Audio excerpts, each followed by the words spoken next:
Board বই বের করুন। যে শব্দ দ্বারা কোনো একটা কাজ করা বোঝায় তাকে বলে ক্রিয়াপদ। আর কাজটা যদি কোনো একটা ক্রিয়া দ্বারা বাক্য সমাপ্ত হলে তার নাম সমাপিকা ক্রিয়া, আর সমাপ্ত না হলে তার নাম অসমাপিকা ক্রিয়া। একটু বোঝার চেষ্টা করুন। বললাম ছেলেরা শুয়ে পড়লো, ছেলেরা শুয়ে, এটা একটা ক্রিয়া। বাক্য শেষ হলো নাকি হলো না? এখন যেতে পারো, এখন যেতে যাওয়া একটা কাজ, সমাপিকা না অসমাপিকা? সাইরেন বেজে উঠলো, বললাম সাইরেন বেজে, বাক্যটা কি সমাপ্ত হলো নাকি হলো না? হলো নাকি হলো না? হলো না, তাহলে এটার নাম কি? সমাপিকা ক্রিয়া। অসমাপিকা ক্রিয়া।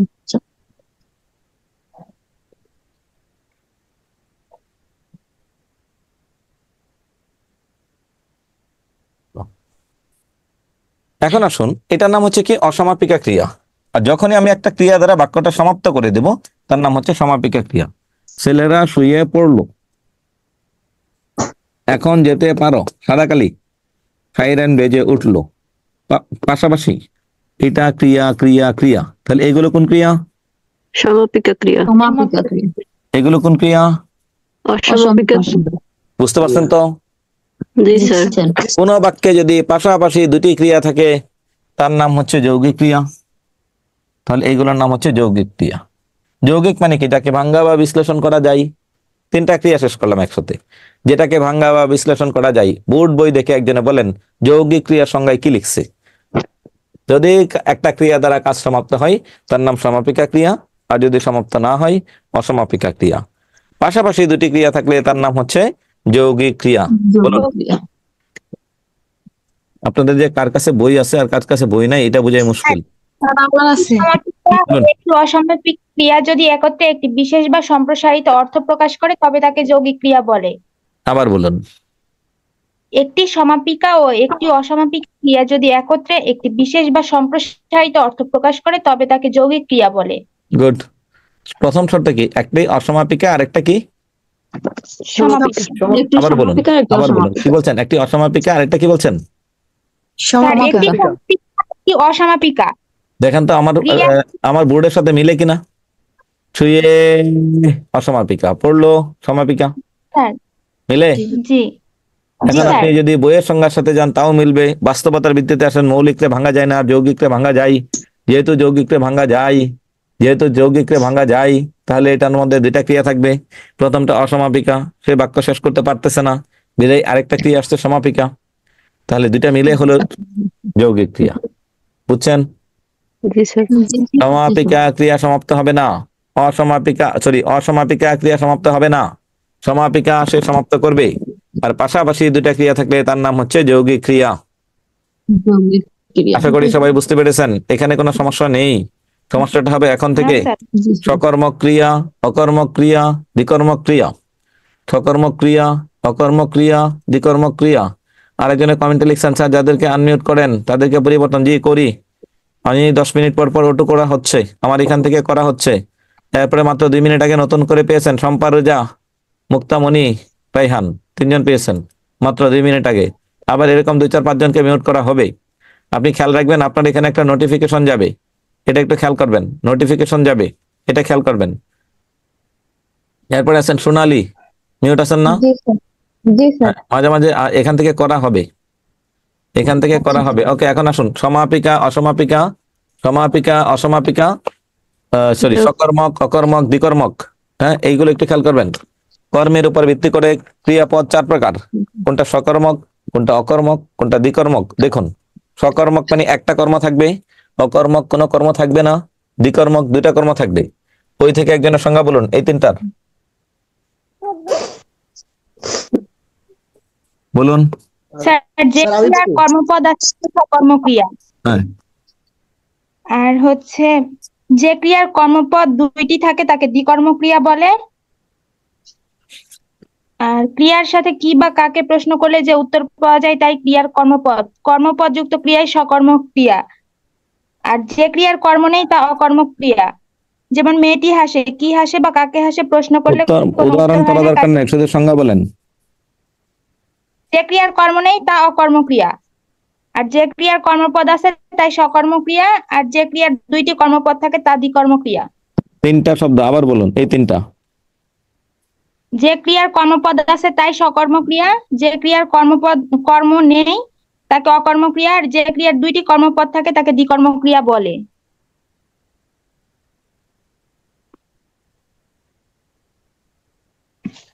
যে ক্রিয়ার মধ্যে একটা কর্ম আছে তার নাম কি? সকর্মক ক্রিয়া। সকর্মক। একটা ক্রিয়া একটা কর্ম থাকলে সকর্মক, কর্ম না থাকলে অকর্মক, দুইটা কর্ম থাকলে দ্বিকর্মক। ক্রিয়া এবং কর্ম সমান ধাতু থেকে আসলে তার নাম সমধাতুজ। কর্ম বের করার কৌশল, ক্রিয়াকে কি বা কাকে দ্বারা প্রশ্ন করে যে উত্তর পাওয়া যায় তার নাম কর্ম। ক্রিয়াকে কি বা কাকে দ্বারা প্রশ্ন করে, ক্রিয়াকে কি বা কাকে দ্বারা প্রশ্ন করে যে উত্তর পাওয়া যায় তার নাম কি? কর্ম। কর্ম। কর্মের উপর ভিত্তি করে ক্রিয়া চার প্রকার। আপনার ধরেন তিনটা বোন, একটা বোনের দুইটা বেবি, একটা বোনের একটা বেবি, একটা বোনের কোনো বেবি নাই। এবার আসুন, রহিম পড়ে, প্রশ্ন করুন কি পড়ে? উত্তর নাই, উত্তর নাই। পরের তো ক্রিয়া। রহিম পড়ে কি পড়ে? বই পড়ে।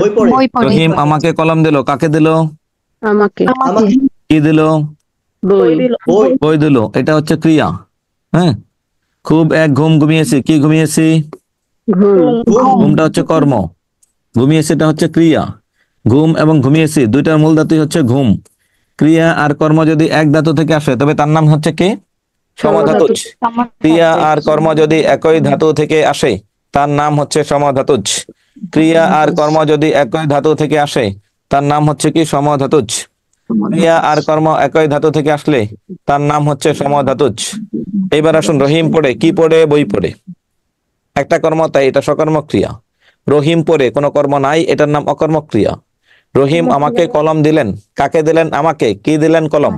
কয়টা কর্ম আছে? দুইটা কর্ম, তার নাম দ্বিকর্মক ক্রিয়া। খুব এক ঘুম ঘুমিয়েছি, কি ঘুমিয়েছি? ঘুম। কে ঘুমিয়েছি? ঘুম। এটা হচ্ছে কর্ম, কর্মের মূল ধাতু, ঘুমের মূল ধাতু ঘুম, ঘুমিয়েছির মূল ধাতু ঘুম। ইংরেজিতে এটাকে বলে হচ্ছে কগনেট ভার্ব। খুব এক মারা মারিয়াছি, মূল ধাতু মার। হাসা হাসিয়াছি, মূল ধাতু হাস। কাদা কাঁদিয়াছি, মূল ধাতু কাঁদ। নাচা নাচিয়াছি, মূল ধাতু নাচ। এটাকে বলে সমধাতুজ। এরপরে যাকে বলি সে বলবেন। আফরোজ, নওয়ারা আফরোজ, আপনি চারটা একটু বোঝান। আসসালামু আলাইকুম স্যার। জি, একজন লিখছেন কর্মের ইংরেজি কি? কর্মের ইংরেজি হচ্ছে অবজেক্ট। ওয়ালাইকুম সালাম, আপনি এই চারটা একটু বোঝাবেন। রহিম পড়ে, এখানে আমরা যদি পড়ে ক্রিয়াকে কি বা কাকে দিয়ে কোয়েশ্চেন করি তাহলে কোনো উত্তর পাওয়া যাচ্ছে না, তার মানে এখানে কোনো কর্ম নেই, তাহলে এটা হচ্ছে অকর্মক ক্রিয়া। রহিম বই পড়ে, পড়েকে যদি আমরা কি বা কাকে দিয়ে প্রশ্ন করতেছি তাহলে উত্তর পাচ্ছি বই, তাহলে এটা একটি মাত্র কর্ম, তাহলে এটা হচ্ছে সকর্মক ক্রিয়া। রহিম আমাকে বই দিল, কি দিল? বই দিল। কাকে দিল? আমাকে দিল। তার মানে এখানে দুইটা কর্ম পাওয়া যাচ্ছে, তাহলে এটা দ্বিকর্মক ক্রিয়া। খুব এক ঘুম ঘুমিয়েছি, তাহলে এখানে দুইটা কর্ম একই রকম, সে কারণে সেটা হচ্ছে সমধাতুজ ক্রিয়া।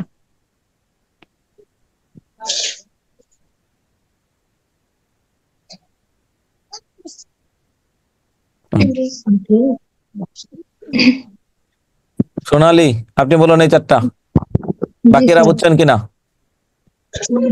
রহিম পড়ে, পড়ে হলো ক্রিয়া, এখানে কোনো কর্ম নাই তাই এটি সকর্মক ক্রিয়া। রহিম বই পড়ে, সকর্মক ক্রিয়া না অকর্মক ক্রিয়া? অকর্মক। অকর্মক ক্রিয়া। রহিম বই পড়ে, পড়ে হচ্ছে ক্রিয়া, বই হচ্ছে কর্ম, তাই এটি হচ্ছে অকর্মক ক্রিয়া। হ্যাঁ। রহিম আমাকে বই দিল, এখানে দিল হচ্ছে ক্রিয়া, আমাকে আর হচ্ছে বই, এই দুইটি কর্ম, তাই হচ্ছে এখানে এটা হচ্ছে দ্বিকর্মক ক্রিয়া। খুব এক ঘুম ঘুমিয়েছি, ঘুমিয়েছি হচ্ছে ক্রিয়া, ঘুম হচ্ছে কর্ম, এটি হচ্ছে সমধাতুজ কর্ম। একই ধাতু দিয়ে গঠিত হয়েছে তাই এটি সমধাতুজ কর্ম। বলুন, শেষ করুন। আচ্ছা, এবার আসুন সমধাতুজ নিয়ে বেশ কয়েকজনের প্রশ্ন। সমধাতুজ মানে সমান ধাতু থাকবে, সমধাতুজ মানে সমান ধাতু থাকবে। ক্রিয়া আর কর্ম একই ধাতু থেকে আসবে। আর মায়া কান্না কেদনা, কান্নার মূল ধাতু কাঁদ, কেদনার মূল ধাতু কাঁদ। মেয়েটি খুব নাচা নেচেছে, নাচার মূল ধাতু নাচ, নেচেছে মূল ধাতু নাচ। খুব এক পড়া পড়েছে, মূল ধাতু পড়ার মূল ধাতু পর, পড়েছে মূল ধাতু পর। এখানে বই, বইয়ের মূল ধাতু বই, পড়ার মূল ধাতু বই না। এখানে আমাকে মূল ধাতু আমি, আর দিল মূল ধাতু দেওয়া, দুইটা এক না। এখানে ঘুম এর মূল ধাতু ঘুম, আর ঘুমিয়েছির মূল ধাতু ঘুম। শেষ। এখন আসুন, ক্রিয়া আর কর্ম একই ধাতু থেকে আসলে তাকে বলে সমাধাতুজ ক্রিয়া। আশা করি বুঝতে পেরেছেন। এইবার যাবেন মিশ্র ক্রিয়া এবং নাম ধাতুর ক্রিয়া। বোর্ড বই থেকে একজনের সংজ্ঞাটা বলুন। কোনটা? নাম ধাতু এবং মিশ্র ধাতুর ক্রিয়া। মিশ্র ধাতু, মিশ্র ক্রিয়া। নাম ধাতু, বিশেষণ এবং নাম ধাতু এর পরে প্রত্যয় যুগে যে সব ধাতু গঠিত হয় সেগুলোকে নাম ধাতু বলা হয়। নাম ধাতুর সঙ্গে বা কালসূচক ক্রিয়া বিভক্তি যুগে নাম ধাতুর ক্রিয়াপদ গঠিত হয়। ডিফারেন্সটা কোথায়?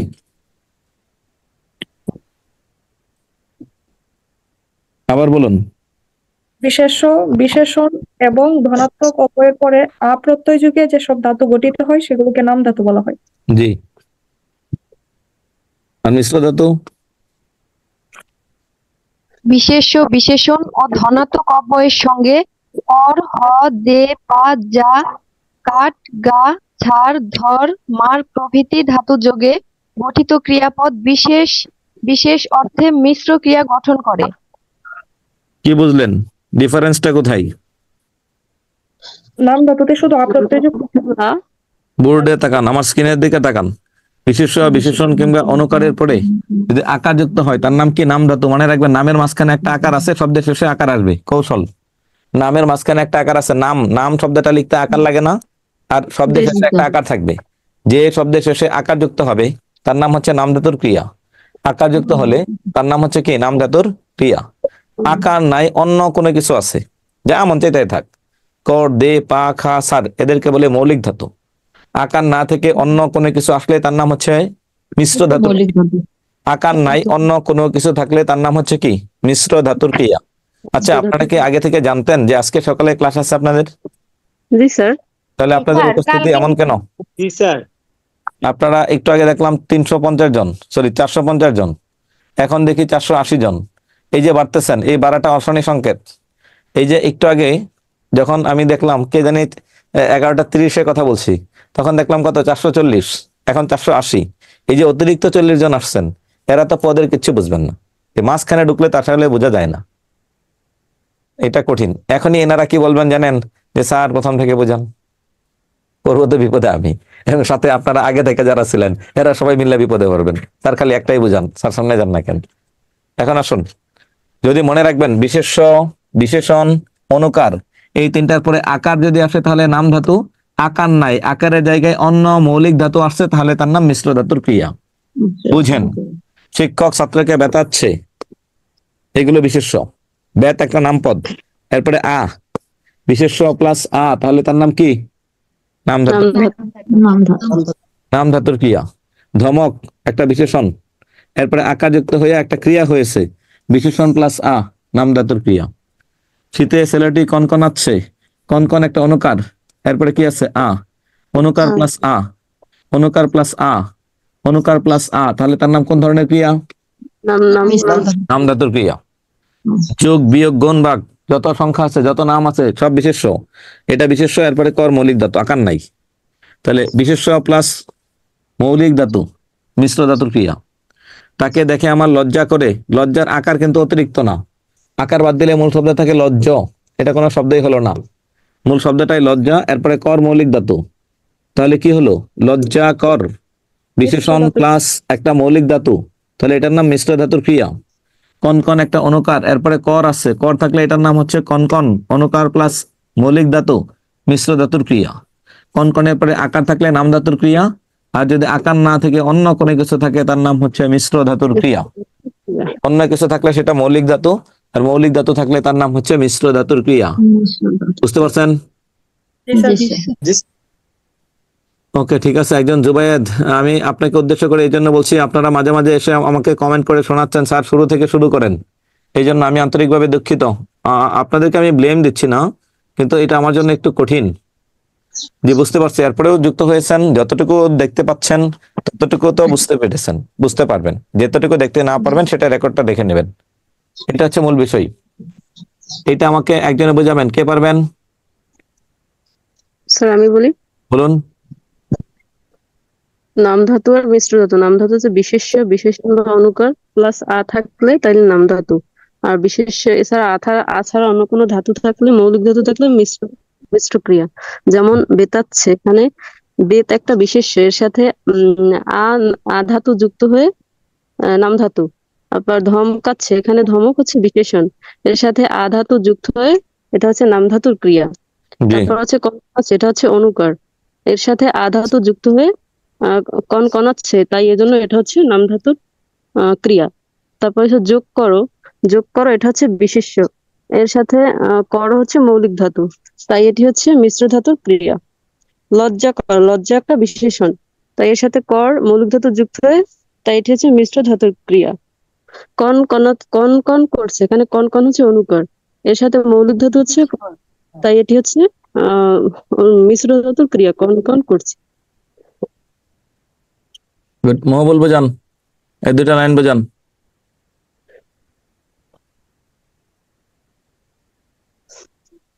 লিন্থি, এই দুটা লাইন বোঝান। বিশেষ্য, বিশেষণ অথবা অনুকার প্লাস যদি আকার থাকে তাহলে সেটা হবে নাম ধাতু। আর বিশেষ্য, বিশেষণ, অনুকার প্লাস কোনো মৌলিক ধাতু থাকলে সেটা হবে মিশ্র ধাতু। এখানে বেতাচ্ছে, বেত একটা বিশেষ্য, এখানে তার সাথে আ যুক্ত হয়ে বেতাচ্ছে হয়েছে, যার কারণে এটা নাম ধাতু। ধমকাচ্ছে, ধমক একটা বিশেষণ, এর সাথে আকার যুক্ত হয়ে ধমকাচ্ছে, যার কারণে এটা হচ্ছে নাম ধাতু। কন কনাচ্ছে, কন কন একটি অনুকারক, তার সাথে আকার যুক্ত হয়ে কন কনাচ্ছে, এ কারণে এটিও নাম ধাতু। যোগ করো, যোগ একটি বিশেষ্য শব্দ, তার সাথে মৌলিক ধাতু যুক্ত হয়েছে কর, যার কারণে এটা মিশ্র ধাতু। লজ্জা কর, লজ্জা একটা বিশেষণ, তার সাথে মৌলিক ধাতু কর যুক্ত হয়েছে, যার কারণে এটা মিশ্র ধাতু।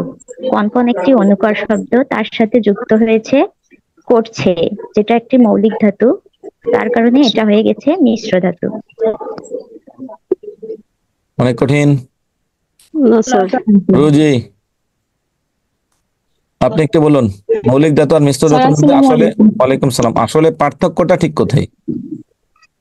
স্যার পার্থক্যটা হচ্ছে বিশেষ্য, বিশেষণ, অনুকার এদের সাথে আ যোগ করলে, মানে শেষের এটা আ থাকলে এটা নাম ধাতু হয়ে যাচ্ছে। আর হচ্ছে যে যোগ করো, এখানে যোগ না না, আরেকটা, ওটা আমাদের পার্থক্যটা কি? অনুকার আর ধনাত্মক অব্যয় একই কথা, তো ডিফারেন্সটা আসলে কোথায়? একটা জায়গায় ডিফারেন্স আছে, বলেন তো। স্যার বলবো, একটাতে আ হবে আর একটাতে মৌলিক ধাতু। গুড।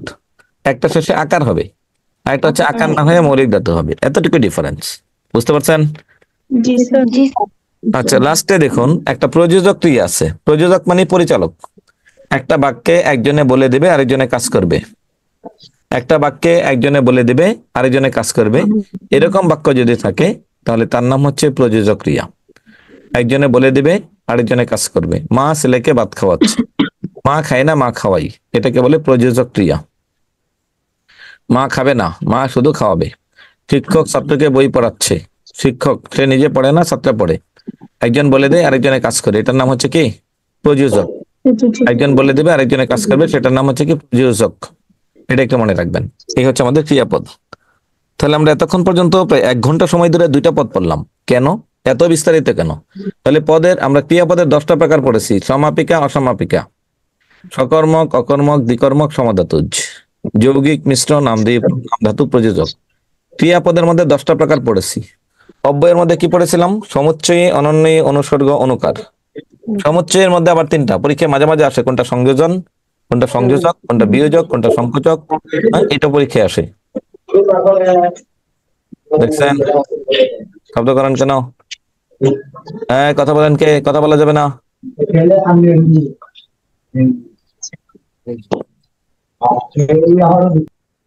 হ্যাঁ, কথা বলা যাবে না। এখন আসুন, আসলে এখানে ঘটনাটা কি আপনাকে এটা একটু বুঝতে হবে। যে এখানে আসুন, এতগুলো পদ কেন আমরা এতটুকু সময় নিলাম, এটা সবচেয়ে বেশি গুরুত্বপূর্ণ। এখন আর সময় লাগবে না, এগুলো গুরুত্বপূর্ণ কম। এখন আসুন, এখন আমরা যাব সর্বনাম। বিশেষ্যের পরিবর্তে যে শব্দ বসে, যে পদ বসে, তার নাম সর্বনাম। সর্বনাম 10 ভাবে হয়, খারাপ মুখস্থ করবেন। গত বছর প্রাইমারিতে একটা প্রশ্ন আসছে। এখন যদি আসে, আপনি কোন ধরনের সর্বনাম? আত্মবাচক। সব কোন ধরনের? সাকল্যবাচক। যে, যিনি, যারা, তাহারা কোন ধরনের? সংযোগ জ্ঞাপক। অন্নাদিবাচক, অন্য, অপর, পর, এটা হচ্ছে প্রনাউন। এখন আসবেন, আমরা যাব হচ্ছে নাউন। নাউন মানে কি? নাম। যে শব্দ দ্বারা কোনো কিছুর নাম বোঝায় তাকে বলে বিশেষ্য। বিশেষ্য 6 প্রকার।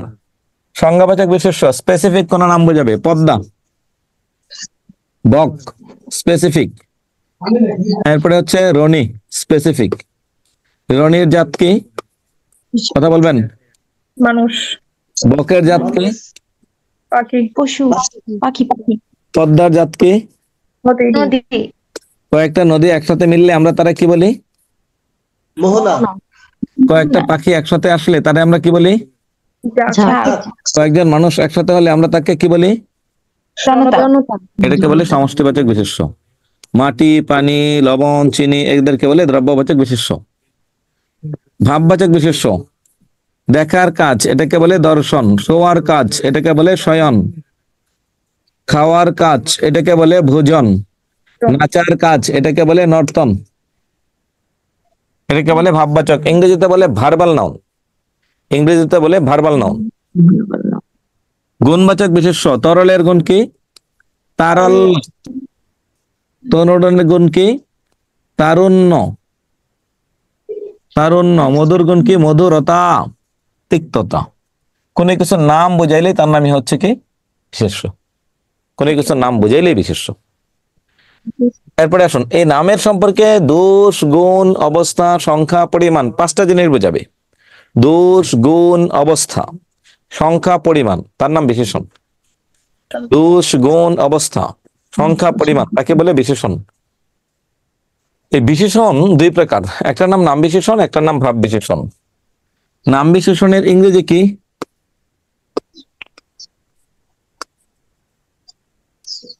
আর ভাব বিশেষণের ইংরেজি কি?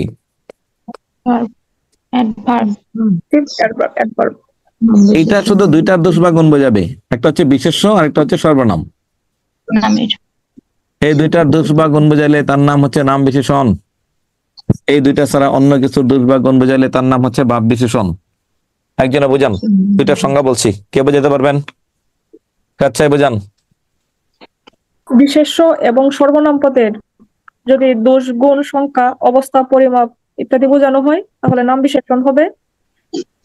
আবার বিশেষ্য, বনাম বাদে, বিশেষ্য এবং সর্বনাম বাদে অন্য কোনো পদের যদি দোষ, গুণ, সংখ্যা, অবস্থা, পরিমাণ বোঝানো হয় তাহলে ভাব বিশেষণ হবে। দোষ, গুণ, অবস্থা, সংখ্যা, পরিমাণ বোঝাইলে তার নাম হচ্ছে নাম বিশেষণ। আর এর বাইরে কিছু বোঝাইলে তার নাম হচ্ছে ভাব বিশেষণ। নাকি? জি না, বিশেষ্য আর সর্বনামের দোষ বা গুণ বোঝাইলে নাম বিশেষণ। আমি ইচ্ছা করে দেখি আপনারা আসলে আমারে ফলো করেন নাকি ফলো করেন না। বিশেষ্য আর সর্বনামের দোষ বা গুণ বোঝাইলে নাম বিশেষণ। এই 2টা ছাড়া অন্য কারো দোষ বা গুণ বোঝাইলে ভাব বিশেষণ। লাবণী লিখছেন কমেন্টে, স্যার সততা কোন বিশেষ্য? সততা, সব এর গুণ হচ্ছে সততা। তরুণ এর গুণ তারুণ্য। তরল এর গুণ তারল্য। এটাকে বলে গুণবাচক বিশেষ্য। এদেরকে কি বলে? গুণবাচক বিশেষ্য বলে।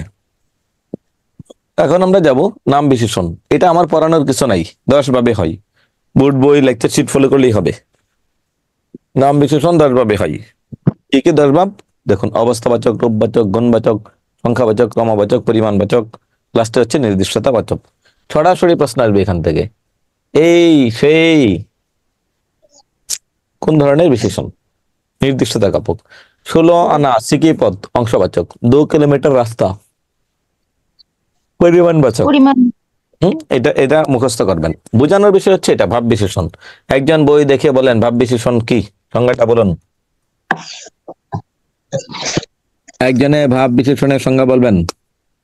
যে পদ বিশেষ্য ও সর্বনাম ভিন্ন অন্য পদকে বিশেষিত করে তাই ভাব বিশেষণ। বিশেষায়িত করে। হ্যাঁ, বিশেষায়িত করে হবে। হ্যাঁ, এই 4টা সংজ্ঞা বলুন বই থেকে। যে পদ ক্রিয়ার সংগঠনের ভাব, কাল বা রূপ নির্দেশ করে তাকে ক্রিয়া বিশেষণ বলে। তারপর যে পদ বিশেষণ অথবা ক্রিয়া বিশেষণকে বিশেষায়িত করে তাকে বিশেষণীয় বিশেষণ বলে।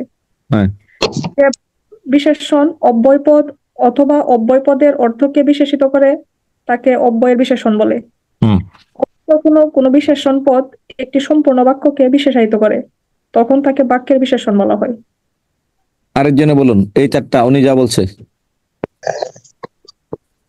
যে পদ বিশেষ্য ও সর্বনাম ভিন্ন অন্য পদকে বিশেষায়িত করে তাই ভাব বিশেষণ। তারপর এই চারটা বলুন। যে পদ নাম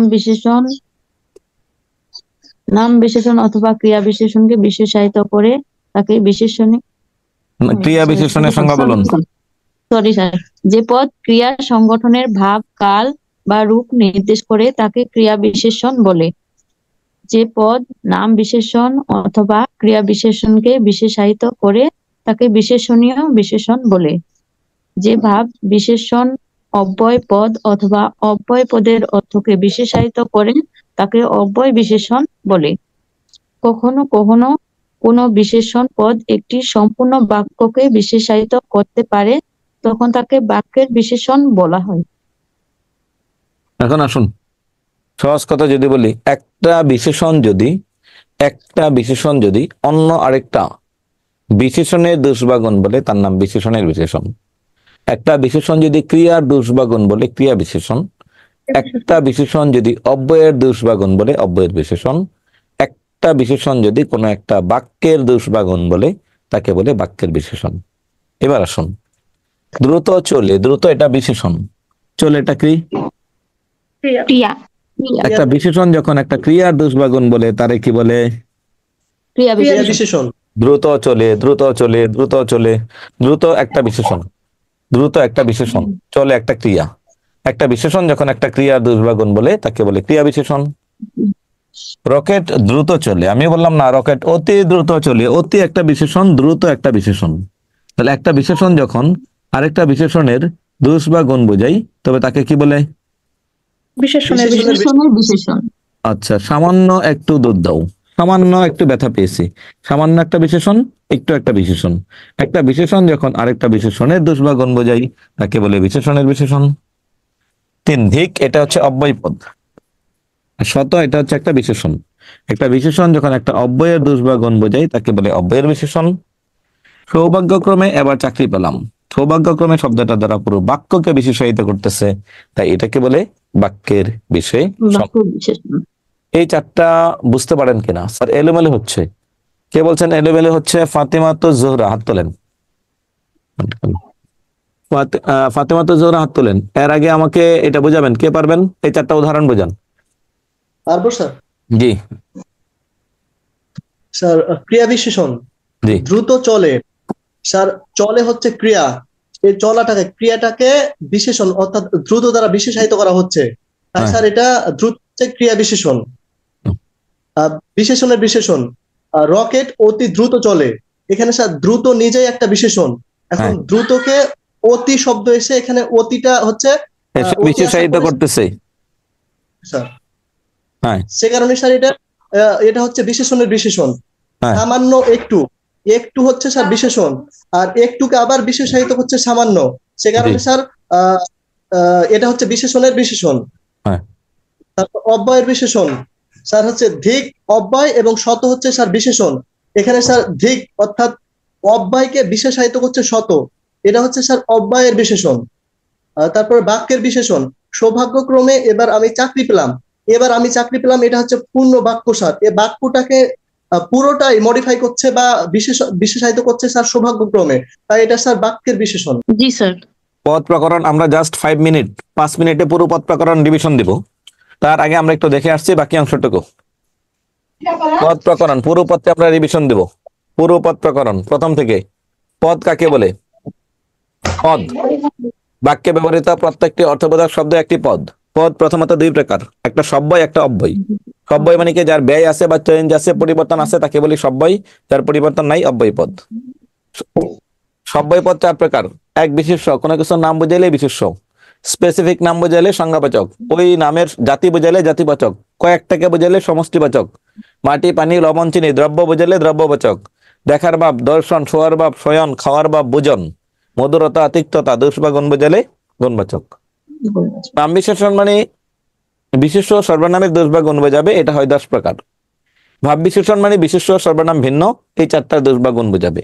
ক্রিয়ার দোষ বললে ক্রিয়া বিশেষণ, বাক্যের দোষ বললে বাক্য বিশেষণ, অব্যয়ের দোষ বললে অব্যয়ের বিশেষণ, বিশেষণের দোষ বা গুণ বললে বিশেষণের বিশেষণ। এরপরে যাবেন হচ্ছে সর্বনাম 10 ভাবে হয়, নিজেরা পড়বেন। অব্যয় পদ এমন একটা অব্যয় মানে যার কোনো পরিবর্তন নাই। সমুচ্চয়ী এমন একটা অব্যয় যে দুটো বাক্যের মাঝে বসে, কখনো সংযোজন, কখনো বিয়োজন, কখনো সংকোচনের কাজ করে। সংযোজন মানে দুই পাশে দুইটা সেম, প্লাস হলে দুইটাই প্লাস, মাইনাস হলে দুইটাই মাইনাস, এর মাঝখানের অব্যয়। আর বিয়োজন হচ্ছে কি দুই পাশে দুইটা ভিন্ন, একটা প্লাস একটা মাইনাস বা একটা মাইনাস একটা প্লাস, এর মাঝখানের অব্যয়টাকে বলে বিয়োজন। বিয়োজন আর সংকোচন সেম। সংকোচন মানে যে বাক্যের কর্তা ক্রিয়ার দ্বারা সংকোচ বোধ করে তাকে বলে সংকোচন। অনন্য অব্যয় এমন একটা অব্যয় যে অব্যয়টা ছাড়াও আমার বাক্যটা পুরো স্বাধীন, তাকে বলে অনন্য অব্যয়। অনুসর্গ একটা অধ্যায় পড়তে বলছি, দ্বারা দিয়ে কর্তৃক বিনা বিনি বিনি বিহনে। মানুষের ধ্বনি, জীবজন্তুর ধ্বনি, বস্তুর ধ্বনি, কাল্পনিক ধ্বনি, এই 4 ধরনের আওয়াজকে বলে অনুকার অব্যয়। বাক্য সমাপ্ত হলে সমাপিকা ক্রিয়া আর অসমাপ্ত হলে অসমাপিকা, পাশাপাশি দুটি ক্রিয়া থাকলে যৌগিক ক্রিয়া। বিশেষ্য বিশেষণ কিংবা অনুকারের পরে মৌলিক ধাতু থাকলে মিশ্র ধাতুর ক্রিয়া, মৌলিক ধাতু না এসে আকার আসলে নাম ধাতুর ক্রিয়া। একজন আরেকজনকে দিয়ে কাজ করালে প্রযোজক ক্রিয়া। একটা কর্ম থাকলে সকর্মক ক্রিয়া, দুইটা কর্ম থাকলে দ্বিকর্মক ক্রিয়া, কর্ম না থাকলে অকর্মক ক্রিয়া। ক্রিয়া আর কর্ম একই ধাতু থেকে উৎপন্ন হলে তাকে বলে হচ্ছে সমধাতুজ ক্রিয়া। এরপরে আসুন সমুচ্চারিত শব্দ। এই সমুচ্চারিত শব্দ এটা নিজেরা পড়বেন। কলি একটু হাত তুলে রাখুন, এটা আমার কোনো কাজ না। আপন দন্তান্ন দিয়ে হলে নিস, মূর্ধন্য হলে দোকান, মুখস্থ করবেন। আষাঢ় ড বিন্দু র হলে হচ্ছে মাসের নাম, আর ব বিন্দু র হলে বর্ষণ, নিজেরা পড়বেন। এটাও নিজেরা পড়বেন, এটাও আমার কোনো কাজ না। বিপরীত আমি বললে কোনো লাভ হবে না। এখন আসুন গুরুত্বপূর্ণ আমরা কিছু প্রশ্ন যাব, প্রশ্ন প্র্যাকটিস করব। তার আগে আসুন আমি লাস্ট প্রশ্ন কে করেছেন, কলি। কলি সৌভাগ্যক্রমে এই বাক্যে অনন্য অব্যয় হবে না কেন? সৌভাগ্যক্রমে অনন্য এই জন্য হবে না, সৌভাগ্যক্রমে বাদ দিলে বাক্য সঠিক, কিন্তু এটা তো অব্যয় না, এটা বিশেষণ। কলি কই, কলিরা পাচ্ছে না। কলি মন্ডল, হ্যাঁ মেবি আপনার নাম মন্ডল কিনা দেখি। শুধু কলি, আর এখানে শুধু কলি, কলি মন্ডল না। কলি করছেন, কলি বলুন। হ্যালো, আসসালামু আলাইকুম স্যার। ওয়ালাইকুম সালাম। সৌভাগ্যক্রমে শব্দটা মূলত বিশেষণ, এটা কিন্তু অব্যয় না, বুঝছেন? আচ্ছা আচ্ছা, ঠিক আছে। ওকে, না এটা একটু কনফিউশন ছিল। জি, কনফিউশন থাকবে, যত পড়বেন ততই কনফিউশন তৈরি হবে। আর এই কনফিউশন যখন দূর করবেন তখনই আপনার দ্বারা প্রাইমারি চাকরি পাওয়া সম্ভব, অসম্ভব কোনো কিছু না। এবার আসুন, অলিক শব্দের বিপরীত কি? সত্য। তার মানে অলিক অর্থ মিথ্যা। মনীষা মানে জ্ঞানী, এর বিপরীত হচ্ছে নির্বোধ। তোমার নাম কি, এটা হচ্ছে কোন পদ? দেখুন, সর্বনাম পদ। দীর্ঘইকার দিয়েছে না, দীর্ঘই দিলে। আর যদি রসইকার থাকতো, রসইকার থাকলে অব্যয় পদ। কেন? রসইকার কখন হবে আর দীর্ঘইকার কখন হবে? যদি কোনো একটা প্রশ্নের উত্তর হা বা না দ্বারা দিতে পারেন তাহলে রসইকার। কেমন? আমি বললাম তুমি খেয়েছো কি, আপনি উত্তর দিলেন, উত্তর হয়ে গেছে, তাহলে এটা হচ্ছে রসইকার, সংক্ষেপে শর্টকাট, এটা অব্যয় পদ। আমি বললাম তোমার নাম কি, উত্তর নাই, এখানে কিছু একটা বলতে হবে, এটা হচ্ছে দীর্ঘইকার। দীর্ঘইকার হলে সর্বনাম পদ। কোথায় আসছে? 45তম বিসিএস। বিসিএস পরীক্ষা আসছে, দেখ একটা বোঝানো লাগে কোথায় কি বসবে। আচ্ছা ঠিক আছে। আচ্ছা এখন আসুন, এটার বিষয়টা হচ্ছে আসলে ঘটনাটা কি। আসলে ঘটনাটা হচ্ছে কোথায় রসইকার বা দীর্ঘইকার, কোথায় কি হবে, কোথায় রসইকার হবে আর কোথায় দীর্ঘইকার হবে, এটা হচ্ছে জরুরি। এটা একটু মনে রাখবেন, তাহলেই হবে। অনেক কঠিন কিছু না, চাকরি পাওয়া অনেক কঠিন না। সরলের বিপরীত শব্দ নয় কোনটি? বিসিএস একবারে সহজ না। সরলের বিপরীত কুটিল হয়, জটিল হয়, বক্র হয়, কিন্তু গরল হয় না। গরলের বিপরীত হচ্ছে অমৃত।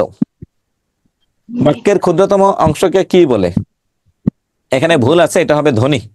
উত্তরটা বলুন, ঠিক করেন। ধ্বনি। ধ্বনির পরে হচ্ছে বর্ণ, ধ্বনির নির্দেশকে বলে বর্ণ, বর্ণর মাধ্যমে হয় শব্দ, শব্দের মাধ্যমে হয় বাক্য।